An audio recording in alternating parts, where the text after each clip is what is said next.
All right, Shalom, Shalom. This is the brother Mayum coming at you from GMS Tampa Bay. First and foremost, I want to give all the praise and glory unto Yahweh, Bahashem, Yahweh Shai, Bahashem, Rachak, Badash. Double honor to the elders, apostles, the great millstone, and much blessing and salutations unto the Akim around the four corners of the earth who are diligently pushing out his truth and sincerity. And just want to do a quick lesson, going into the grace that the Lord has given us, to be able to obtain the Lord's mercy. All right, because as the world sees the works of Yahweh Shai, who they ignorantly call Jesus Christ. All right, the works that he did on the earth was to allow us to bring us into the grace of the Lord. And real quick, let's get the etymology of this word grace, so that we have an understanding of what this means. Okay. This is grace. The etymology of the word, it says God's unmerited favor, love, or help. Okay, it says from Old French grace, pardon, divine grace, mercy, favor, thanks, elegance, virtue. It says, let me keep reading down here.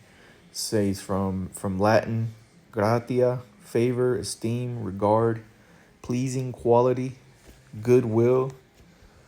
Okay, it says in Greek, charisma. It says pleasing, agreeable, to favor, sense of virtue. That that's pretty much the point. All right, and that's what the Lord has given us, is that grace, that unmerited favor. Okay, and the favor that the Lord gave us through the works of Yahweh Shai is allowing us to return back onto the Lord, so that we may. Matter of fact, let me get this in Hebrews chapter 4. This is Hebrews chapter 4, and get right to the point. Verse 16, it says, "Let us therefore come boldly unto the throne of grace, that we may obtain mercy and find grace to help in time of need."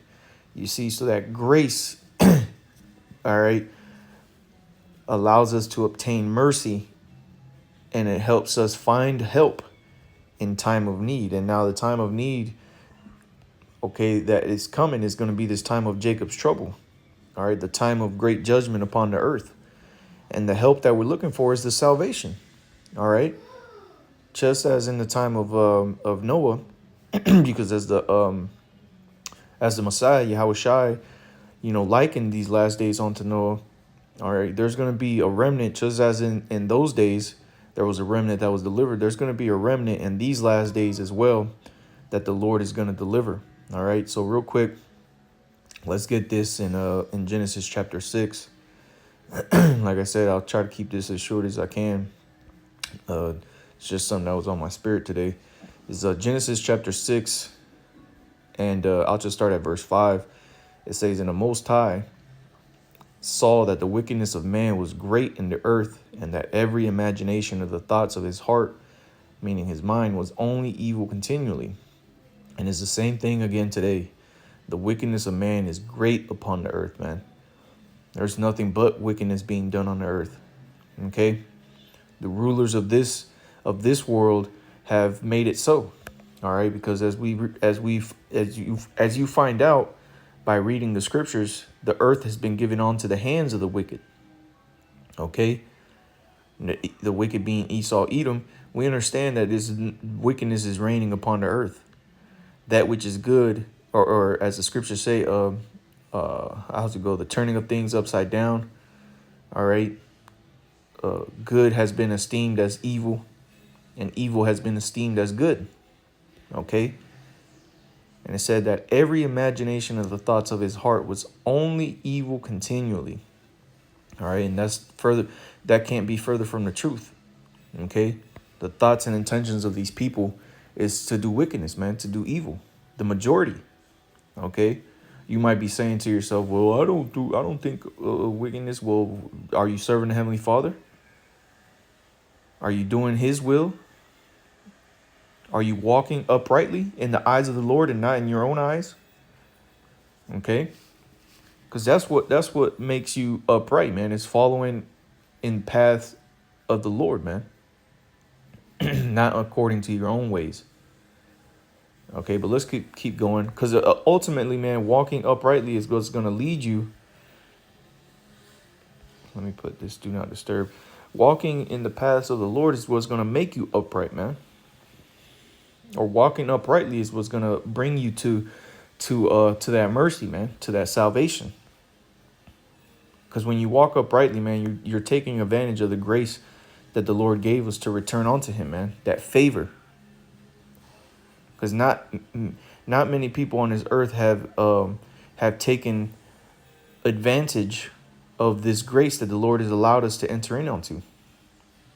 Okay? But continuing on, because Noah, as we're going to find out, he took advantage of the grace. Okay? And he made himself ready. He walked uprightly. All right? Verse 5, it says, and God saw that the wickedness of man was great in the earth, and that every imagination of the thoughts of his heart was only evil continually. And it repented the Lord Yahweh that he had made man on the earth, and it grieved him in his heart. And the Lord Yahweh said, I will destroy man, whom I have created from the face of the earth, both man and beast, and the creeping thing, and the fowls of the air, for it repenteth me that I have made them. But Noah found grace in the eyes of the Lord Yahweh. So Noah found grace. Okay? Why? Because Noah was an upright man. Noah had faith. Noah believed. All right, so let's keep going. Verse 9, these are the generations of Noah. Noah was a just man, you see. Let's get that word there for just. Okay. Genesis 6 and verse 9.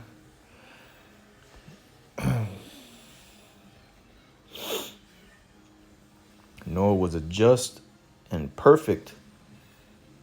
Okay. But it says just. This is the word there in the Hebrew. Sadak. Tazadak.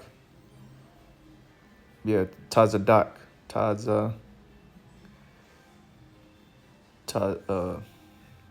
Tazadak is the root word of it. Tazadakia. And they have a looks like the ya there in the beginning, or the wa. Let me see. And get the proper word there. Ya. Tazadakia. Tazadakia. Yep. And it says just. This is the word there for just. Lawful, righteous. You see, so Noah was righteous. Okay. It says in the Hebrew Chaldee lexicon, it says righteous, used of a judge or king who maintains the right and dispenses justice. Hence, used very often of the Most High as being a just judge. Okay. But it's saying one who has a just cause. And what's the just cause is the walking in the path of the Lord that the Lord laid out for us to walk in. Okay. So Noah was just. He was a just man. He was righteous. All right. It says these are the generations of Noah. Noah was a just man and perfect in his generations. And Noah walked with the Most High. All right. Meaning he walked on the path that the Lord set out for us. All right. Let's get that word there for walk. Halak in the Hebrew. And it says to walk figuratively. It says to go, walk, come, to come, depart, to die, live, manner of life. You see? So the manner of Noah's life was that of the Lord's, man. So his manner of life was to walk in the way of the Lord, man. All right. That's what made him just. That's what made him perfect in the eyes of the Lord. Okay. So let's continue, because again, this is why Noah found grace in the eyes of the Lord, because he was a just man. Okay. It says, verse 10, and Noah begot 3 sons, Shem, Ham, and Japheth. The earth also was corrupt before the Most High, and the earth was filled with violence. And the Most High looked upon the earth, and behold, it was corrupt, for all flesh had corrupted his way upon the earth. And the Most High said unto Noah, the end of all flesh is come before me, for the earth is filled with violence through them, and behold, I will destroy them with the earth. Make thee an ark of gopher wood, rooms shalt thou make in the ark, and shall pitch it within and without with pitch. Okay, now so the Lord commanded Noah to do something. Okay, and it's no different than what you those of you that believe on Yahweh Bashim Yahushai and have entered in onto the grace. Okay, you've been commanded to do something. Okay, and that's where we're at today. Is we're walking towards that mark. We're preparing ourselves. We're doing the necessary things that the Lord has commanded us to do, to believe, to have faith. First and foremost. Okay, because as the scriptures say, let's get this real quick.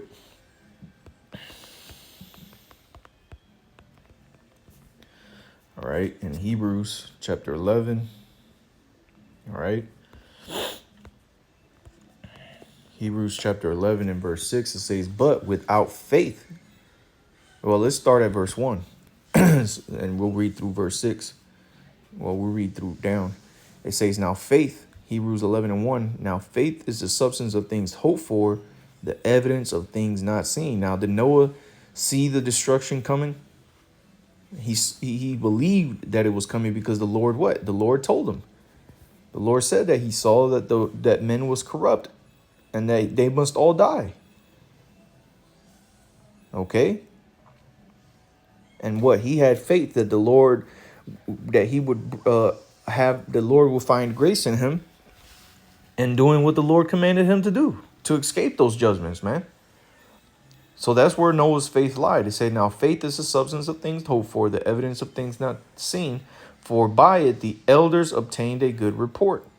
Through faith, we understand that the worlds through faith, we understand that the worlds were framed by the word of God, so that things which are seen were not made of things which do appear. By faith, Abel offered unto the Most High, unto God, a more excellent sacrifice than Cain, by which he obtained witness that he was righteous, the Most High testifying of his gifts, and by it he being dead yet speaketh.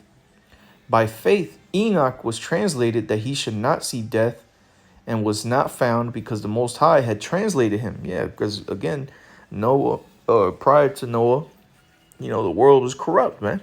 And Enoch was taken out of here. The Lord came and took him away. That's what it means translated. All right, matter of fact, let's get that.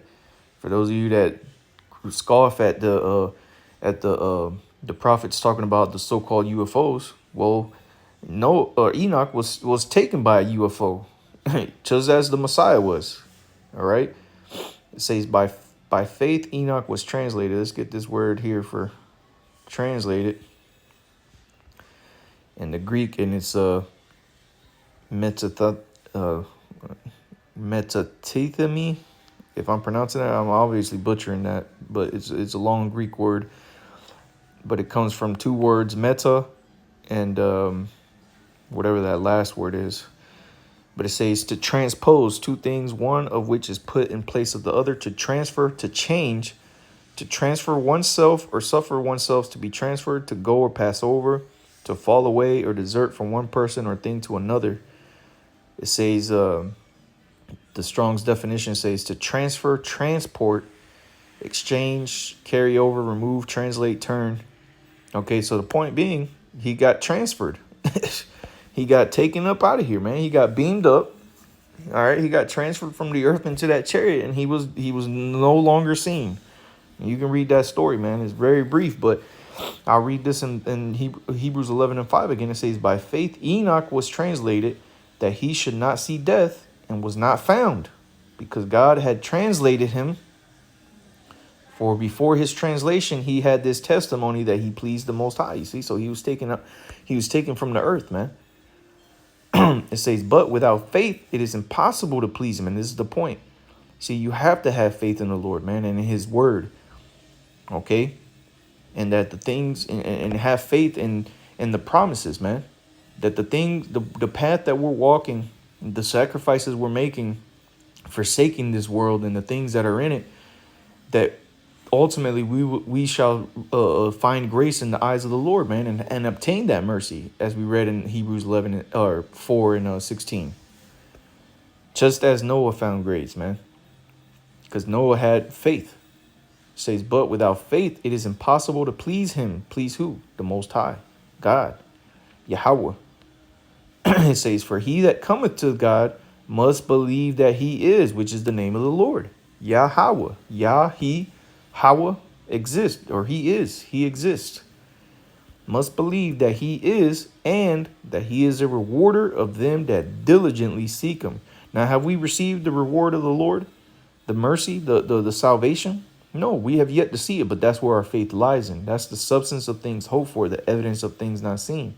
Just as Noah didn't see the destruction. He didn't see himself physically. He didn't physically see himself on that boat. He had to make it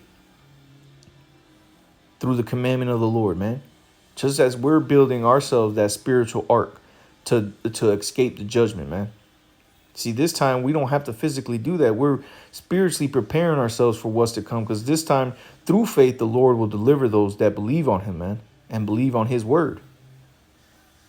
Okay? It says, verse 9, by faith, Noah, being warned of God of things not seen as yet, moved with fear, you see, because he feared being destroyed, being a part of those wicked that were destroyed as well. So what did Noah do?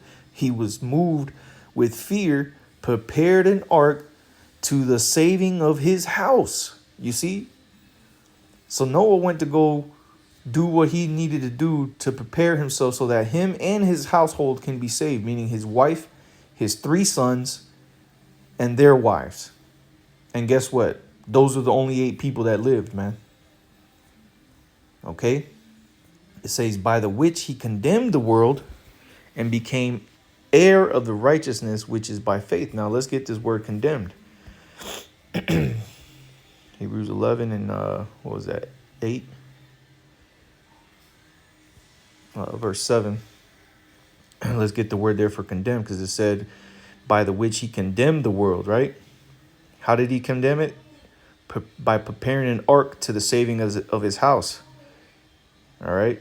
He condemned. All right. The word there for condemned is katakrino in the Greek. And it says to give judgment against, to judge worthy of punishment, to condemn by one's good example, to render another's wickedness the more evident and considerable. All right. To judge against. You see? So what was Noah doing? He was prophesying against those wicked people, man. Telling them that they were going to die if they didn't get themselves right. And did they get right? No. Because obviously the story goes that only 8 people lived. So it's no different than what the prophets are doing today, man. Okay? We're giving a judgment against this world. We're condemning this world, man. Warning this world of its wickedness and the destruction that's going to come. Okay? But only the few righteous will abide and prepare themselves by preparing that spiritual ark as well. Because every hand, those that will be saved have to put their hand to the plow. Meaning they have to get to work in whatever fashion that is. Okay? Continuing on, it says, by faith, Abraham, when he was called to go out into a place which he should have received for an inheritance, obeyed, and he went out not knowing whither he went. Same thing with Abraham, man. Abraham came from the Ur of Chaldees, man. And the Lord told him to go on a journey to basically survey a particular land, which is today we know that land as the Fertile Crescent. And that's the whole land that the Lord gave unto Abraham and his seed of the, okay, that was the promise, that this land would be unto them, which is that whole Middle East region. All right, from the Euphrates, Tigris River, all the way down to the Nile River. Okay, that whole Fertile Crescent region was given unto an inheritance unto Abraham and his seed. Not plural, but one. Okay, because Abraham did have many seeds. He had Ishmael, All right, he had Isaac, and then the rest of the other 6 children that he had. I'm pretty sure he had a total of 8 children, and you can find that in the scriptures. It says, verse 9, by faith he sojourned in the land of promise, as in a strange country, dwelling in tabernacles with Isaac and Jacob, the heirs with him of the same promise. You see, so it gave you the lineage: Abraham, Isaac, and Jacob, our forefathers, man. And Jacob's name was changed to what? Israel, and he had 12 sons, and unto his 12 sons were the promises passed down to, and it never changed. Okay, it never changed. Okay, verse 10, it says, for he looked for a city which hath foundations, whose builder and maker is the Most High. Through faith also Sarah herself received strength to conceive seed. Right. And was delivered of a child when she was past age, because she judged him faithful who had promised. Right. Because Sarah was old in age, and an angel of the Lord appeared unto Sarah and told her that she would have seed. And what did she do? She laughed, which is why she gave that son that was born his name, Isaac, which means he basically to laugh, man. Roughly paraphrasing it. Okay, but what, she had faith that she would receive seed, man, and she received that. She received a son, and that's the inheritance was passed down through that son. Says verse 12, therefore sprang there even of one, and him as good as dead, so many as the stars of the sky in multitude, and as the sand which is by the seashore innumerable. Right, that seed, man, because the Israelites became as that sand of the sea, and as the stars of heaven, man. We became many. But as the scriptures say, as we fell away from the Lord, we were cut down in number, because we started to get judged. We started to get killed by these other nations, because we went away from the Lord. But now we've been called back to come to serve the Lord, man. Okay, as it talks about in let's get this real quick. Isaiah 49. All right, all Israel has been called to serve the Lord, man. Where is it?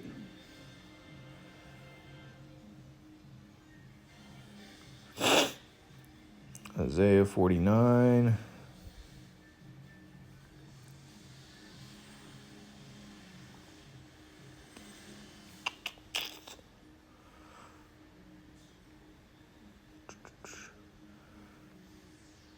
It's a lot here, bear with me.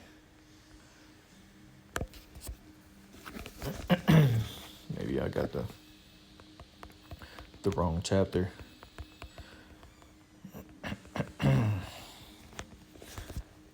Yep, it's a lot. Isaiah 48. Isaiah 48 in verse 12, it says, hearken unto me, O Jacob and Israel, my called. I am he, I am the first, I also am the last. So the Lord called unto Israel to hearken unto him, to listen unto him. He didn't call any other nation but Israel. Okay? So that's who's called unto this grace. That's who's called unto salvation, but only a few are going to hear. Okay? So it goes on to say, verse 13, Hebrews 11 and 13, these all died in faith, not having received the promises. Right. Abraham died. Isaac died. Jacob died. His 12 sons died. And we kept coming back. All right. We kept having children. We kept dying. We kept coming back. We kept dying. We kept coming back. And guess what? We haven't received the promises yet, have we? To this day, we still have not received our promise that the Lord promised us, man, going back to Abraham. Okay. It says, but having seen them afar off, and were persuaded of them, and embraced them, and confessed that they were strangers and pilgrims on the earth. And that's what we're doing, man, today. We're confessing that we're strangers and pilgrims on the earth, that we're not where we're supposed to be at. But we are prophesying of that time to come, where we will be placed in our rightful positions on the earth, man.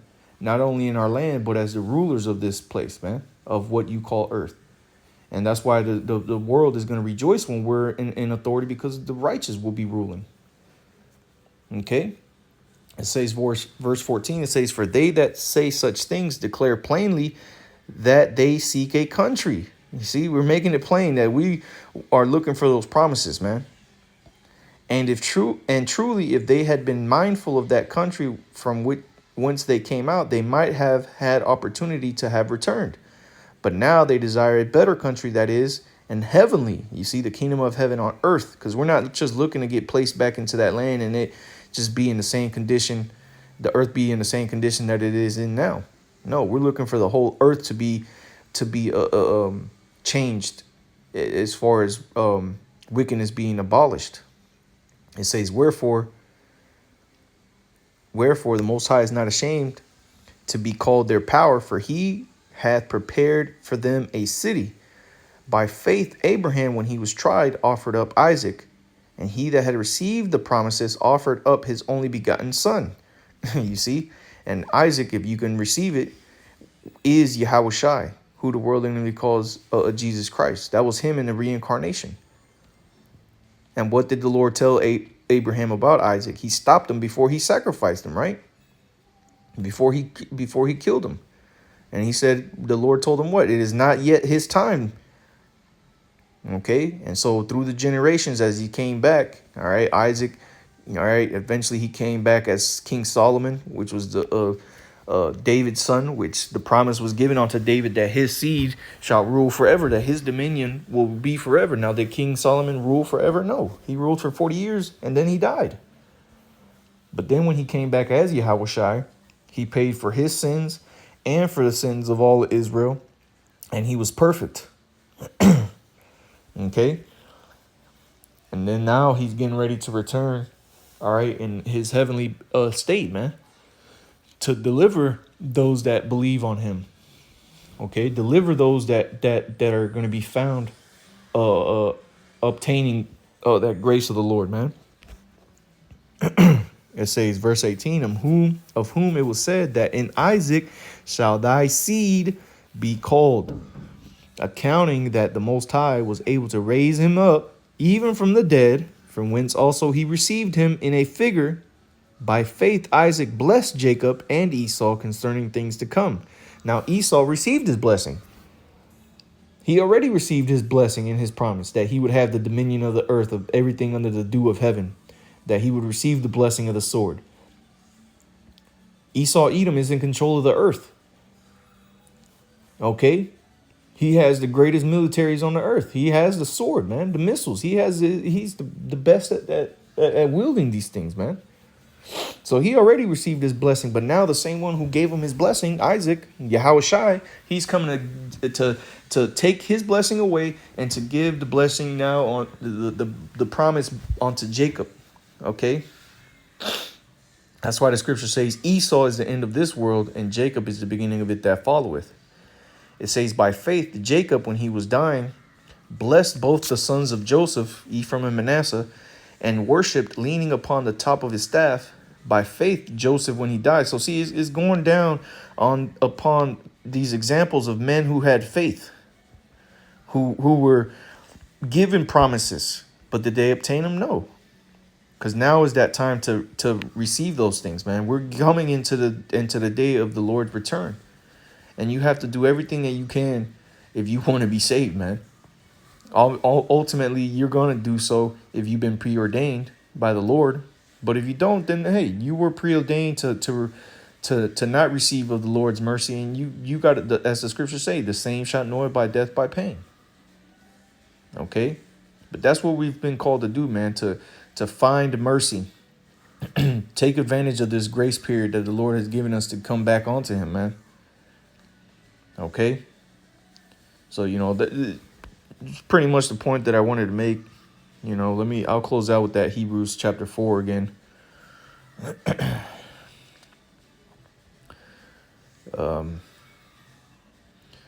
We'll start at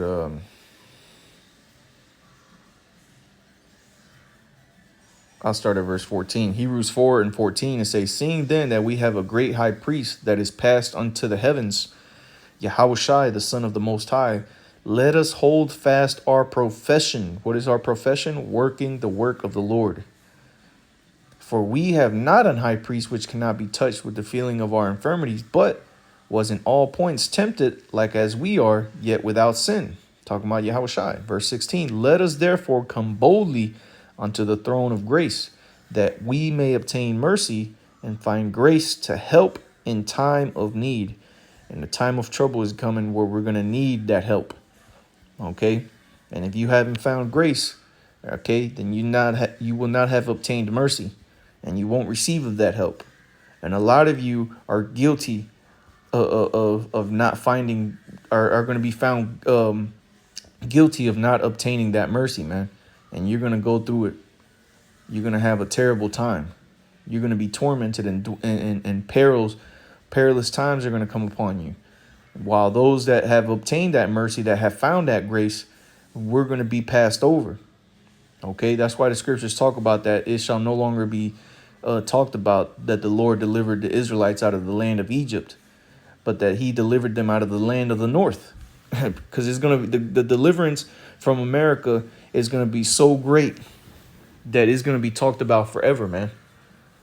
Okay, and the kingdom to come. There's going to be stories about the wickedness that took place here in America, the disasters that came, and ultimately the deliverance that happens. Okay, so hey, Lord's with us was edifying. I want to give all praise and glory unto Yahweh, Bahashem, Yahushai, Bahashem, Ruach HaKodesh.